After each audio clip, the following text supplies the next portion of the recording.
헤라클레스의 모험. 헤라클레스의 출생. 헤라클레스는 영웅 페르세우스의 후손이다. 페르세우스는 에티오피아에 남겨둔 페르흐에스 외에도 스테넬로스, 알카이오스, 엘렉트리온 등 6명의 아들이 있었다. 이 중 미케네의 왕인 엘렉트리온은 큰딸 알크메네를 형 알카이오스의 아들 암피트리온과 결혼시켰다. 그런데 암피트리온이 결혼한 지 얼마 되지 않아 실수로 장인을 죽게 만들었는데 일렉트리온의 또 다른 형제 스테넬로스는 암피트리온을 미케네에서 추방하고 왕위를 차지하였다. 암피트리온과 알크메네는 함께 테베로 망명하였는데 그곳의 왕 크레오는 그들을 환대해 주었다. 알크메네는 결혼 전 티포스인들에게 억울하게 죽은 오빠들의 원수를 갚기 전에는 남편과 잠자리를 같이 하지 않겠다고 맹세한 터라. 암피트리온은 아내의 한을 풀어주고 싶었다. 그는 테베의 왕 크레온에게 군사를 지원받아 티포스 섬을 치러 갔다. 암피트리온이 티포스를 응징하고 돌아오기 전날 밤, 제우스는 암피트리온의 모습으로 변신하여 알크메네를 찾아갔다. 제우스는 인간을 위해 여러 가지 일을 해줄 영웅 하나를 갖고 싶어 상대를 물색하던 중 알크메네를 선택하여 그녀와 함께 잠자리를 가졌다. 제우스는 아이의 이름도 사전에 정해두었는데 헤라의 영광을 위하여라는 뜻의 헤라클레스였다.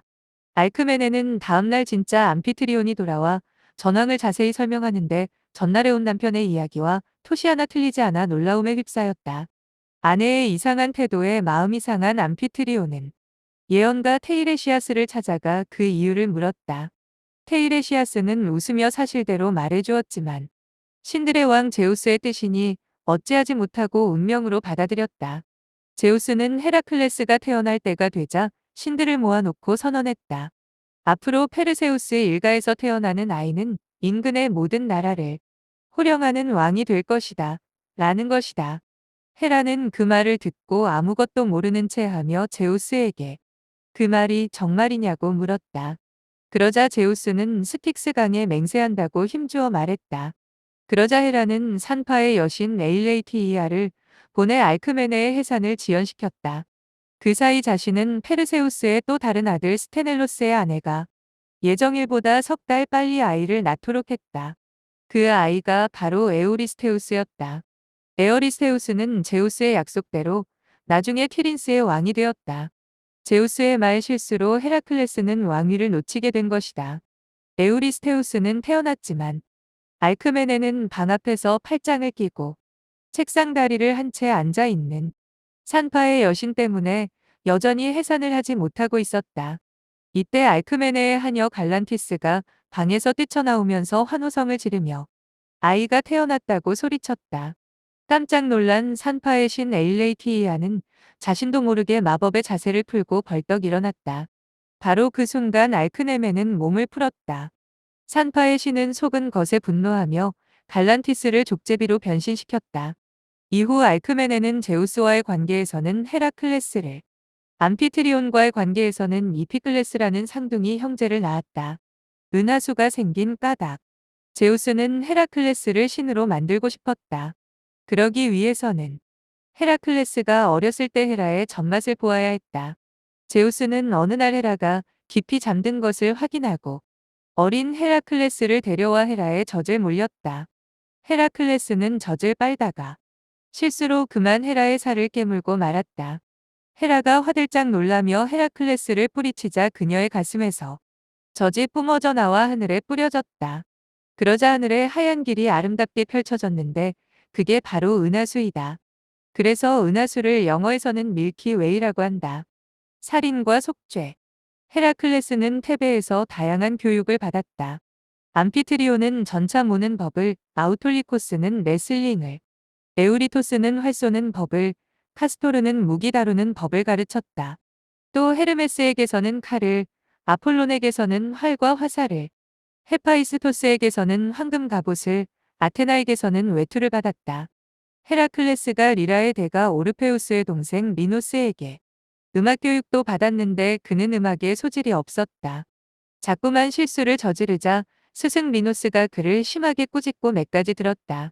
이에 분노한 헤라클레스는 리라로 스승의 머리를 쳐서 그 자리에서 죽게 만들었다. 아버지 암피트리온은 아들의 과오를 묵과할 수 없었다. 그는 아들을 키타이론 산으로 보내 그곳에 있는 자신의 목장을 돌보면서 참회하도록 했다.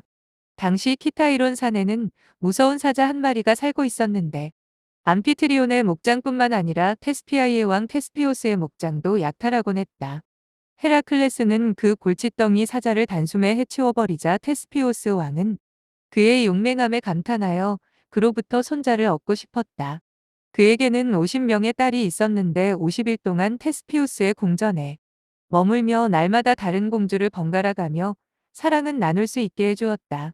나중에 왕의 딸들은 50명의 아들을 낳았는데 모두 헤라클레스의 아들들이었다. 테베의 숙적, 오르코메노스 정복과 가족 살해.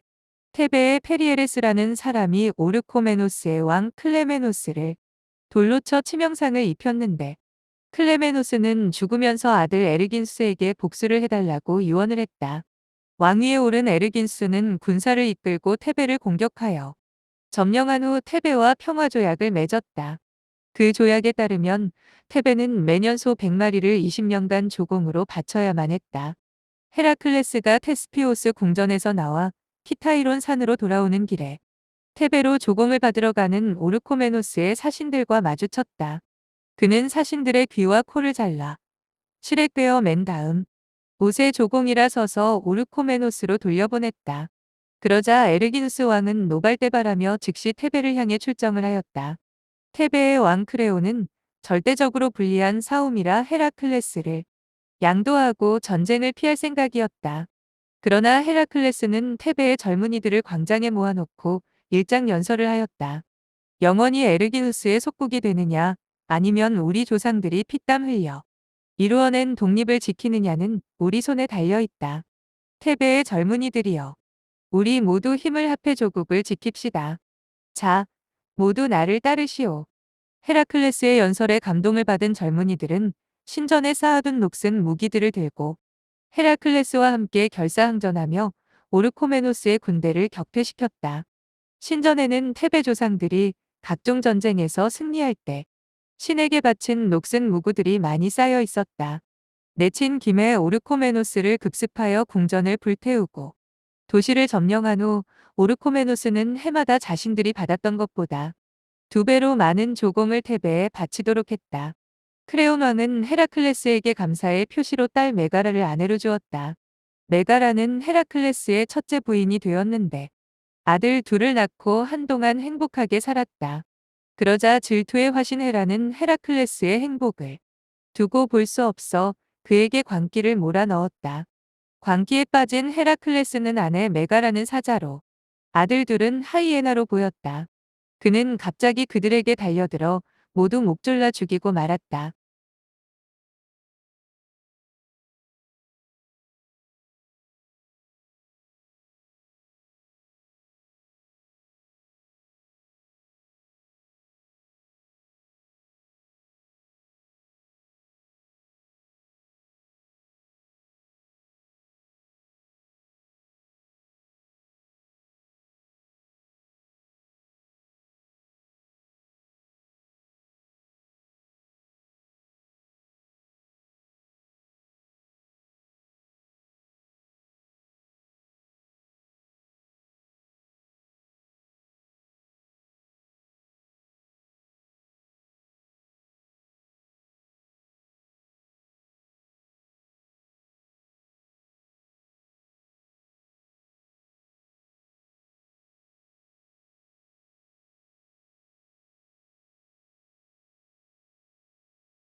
헤라클레스의 12가지 과업.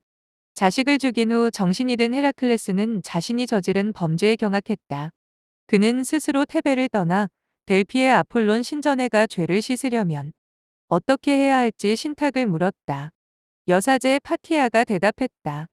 티린스로 가서 에우리스테우스 왕이 너에게 시키는 12가지 과업을 완수해라. 내가 이 일을 성공적으로 완수하면 너는 신들의 반열에 오를 것이다.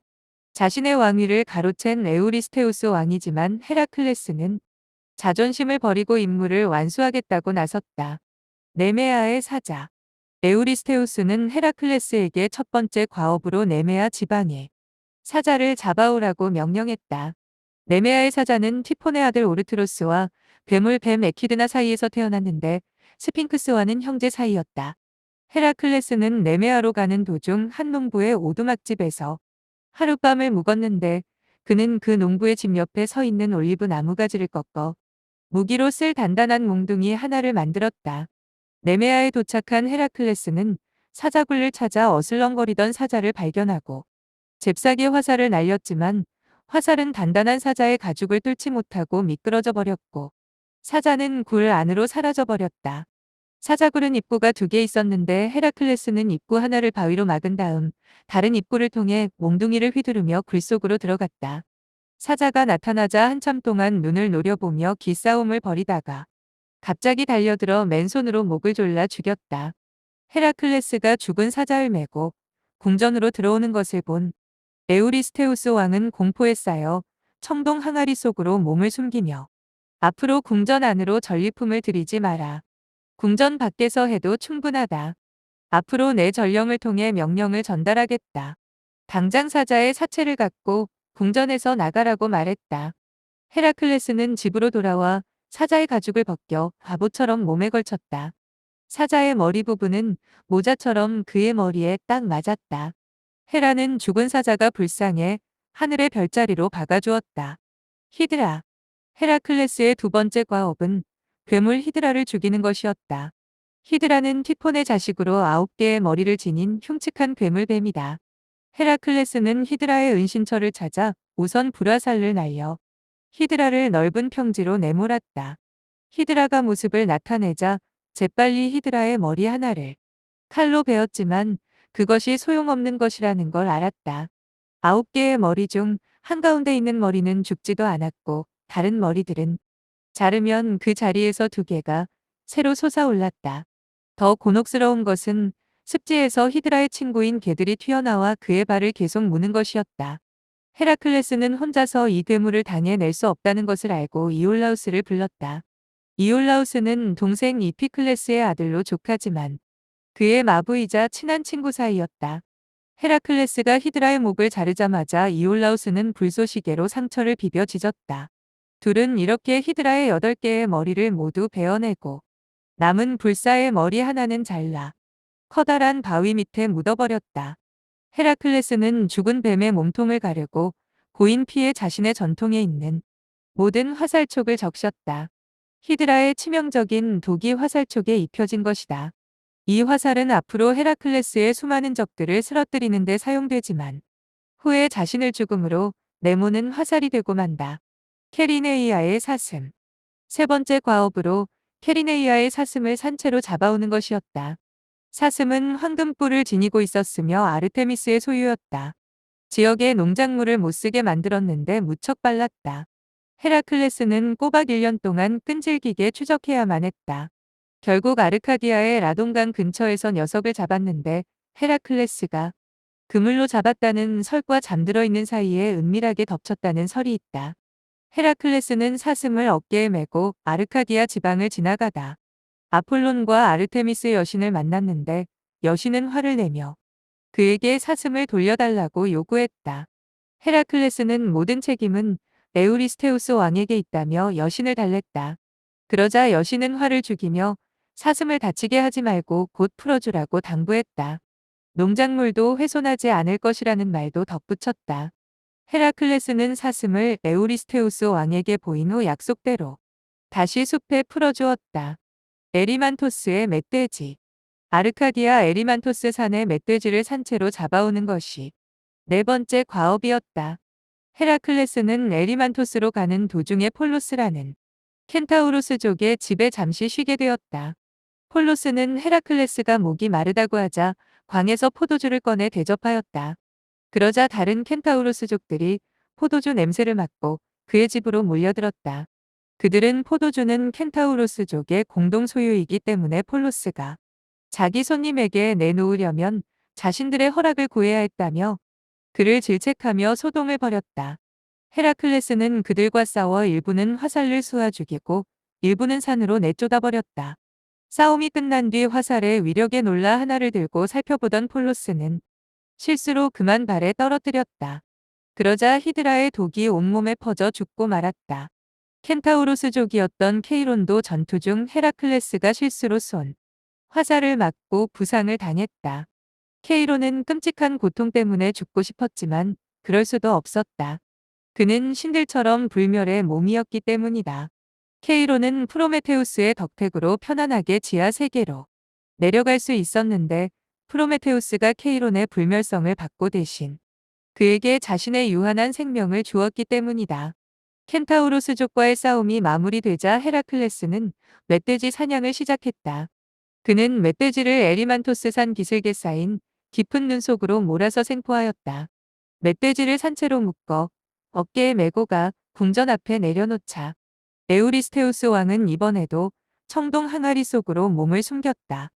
헤라클레스가 이 과업을 완수하자 이올코스의 이하손이 콜키스로 황금양피를 가지러 가기 위해 그리스 전역에서 영웅을 모은다는 얘기를 듣고 그는 아르고호에 승선하게 되었다. 아르고호의 모험에서 얘기했듯이 헤라클레스와 힐라스 그리고 폴리페모스는 미시아에서 아르고호의 일행과 헤어지게 되었다. 헤라클레스는 남은 과업을 해야 하기 때문에 미시아를 떠나야 했는데 떠나기 전 미시아인들에게 사라진 힐라스 찾는 것을 절대로 포기하지 않는다는 서약을 받아냈다. 그래서 몇 세기가 지난 후에도 당시 폴리페모스가 근처에 세웠던 키오스라는 도시에서는 주민들이 1년에 한 번 모여 제사를 지낸 뒤 힐라스를 부르며 돌아다녔다.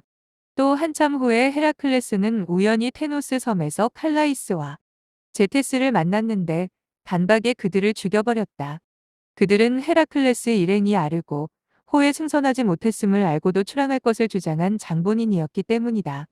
아우게이아스의 외양간 청소. 앨리스의 왕 아우게이아스는 3,000마리의 소를 갖고 있었는데 30년 동안 한 번도 오물을 청소하지 않았어 악취가 코를 찔렀다. 헤라클레스는 왕에게 단하루만에 오물을 치워줄 테니 삭스로 숫의 10분의 1을 달라고 요구했다. 왕이 흔쾌히 동의했지만 미덥지가 않았어 그의 아들 필레우스를 증인으로 세웠다. 헤라클레스는 외양간의 벽을 두 군데 뚫더니 근처에 흐르던 알페이오스와 페네이오스 강을 끌어다가 통과시켜 단숨에 외양간 오물을 말끔히 씻어내버렸다. 그러자 왕은 과업을 완수할 때 원래 보수를 받지 않아야 한다고 주장하며 더구나 삭슬 주겠다고 약속한 적도 없다고 잡아떼며 약속을 지키지 않았다. 증인으로선 그의 아들 필레우스가 항의하자 그는 아들도 추방해버렸다. 헤라클레스는 아우게이아스에게 언젠가 꼭 복수하고 말겠다는 말만 남기고 앨리스를 떠났다. 스팀팔로스의 괴조. 아르카디아 지방의 스팀팔로스 호숫가에 사는 괴조는 인육을 먹고 살았는데 사람들에게 깃털을 화살처럼 쏘기도 했다. 헤라클레스는 헤파이스토스가 아테나 여신에게 만들어준 것을 미리 빌려온 청동 딸랑이를 꺼내 세게 흔들자 놀란 새들이 푸드덕거리며 공중으로 날아올랐다. 그때를 놓치지 않고 헤라클레스는 화살을 날려 새들 중 대부분을 쑤쏴 죽였고 나머지는 멀리 쫓아버렸다.